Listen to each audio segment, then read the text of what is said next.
کرنے کے لیے یہ آپ کو ڈیسائیڈ کرنا پڑے گا. کیوں؟ کیونکہ اگر ہم نے نبی کی ذکر پر کھانے کو توجہ دی، یقیناً بہت سارے لوگ اتنی ذمہ داری سے الجھے ہوئے ہیں کہ ان کو جانا ضروری ہے، سب کچھ کرنا ضروری ہے، لیکن نبی کی میلاد میں ایک بار حاضری تو ہو جائے. نبی کی میلاد میں ایک بار حاضری تو ہو جائے. اب عزیزان ملت اسلامیہ اس لیے حاضری ہو جائے کہ یہاں پر بیٹھنے والا انسان عابد سے بہتر ہے. بولیے محبت سے سبحان اللہ. یہاں پر بیٹھنے والا انسان صدقہ و خیرات کرنے والے سے بہتر ہے. یہاں پر بیٹھنے والا انسان دوسروں کی مدد کرنے والے سے بہتر ہے. اس لیے کہ صرف لفاظی رہے.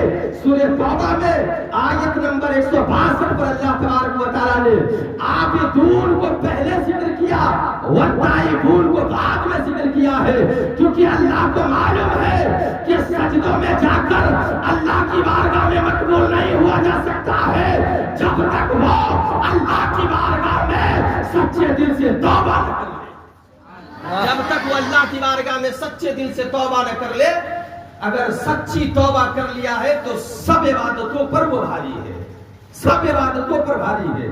اگر سچی توبہ نہیں ہے تو عزیزان ملت اسلامیہ ہر چیز عبادت بھی بیکار ہے، کیونکہ ہم ایک طرف گناہ کر رہے ہیں، ایک طرف عبادت کر رہے ہیں، ایک طرف ہم صدقہ و خیرات کر رہے ہیں، دوسری طرف ہم جا کر عبادت کر رہے ہیں، دوسری طرف ہم گناہ کر رہے ہیں. تو اس لیے سب کچھ بیکار ہے، کیونکہ اللہ نے جہاں ذکر عبادت کا کیا ہے وہیں پر ذکر اللہ نے سچی توبہ کا کیا.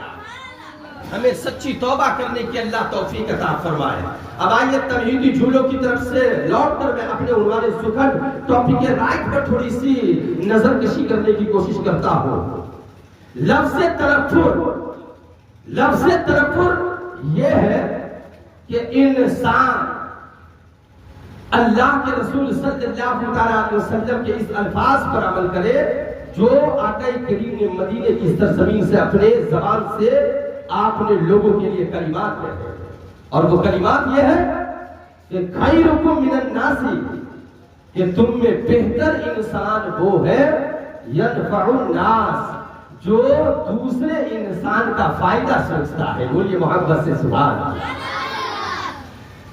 تم میں بہتر انسان وہ ہے جو انسان دوسرے انسان کے لیے فائدے کی بات کرتا ہے، فائدے کی سوچ رکھتا ہے اور دوسرے کو فائدہ پہنچاتا رہتا ہے، بھلائی اس کے ساتھ کرتا رہتا ہے اور بھلائی کو آگے پہنچاتا رہتا ہے.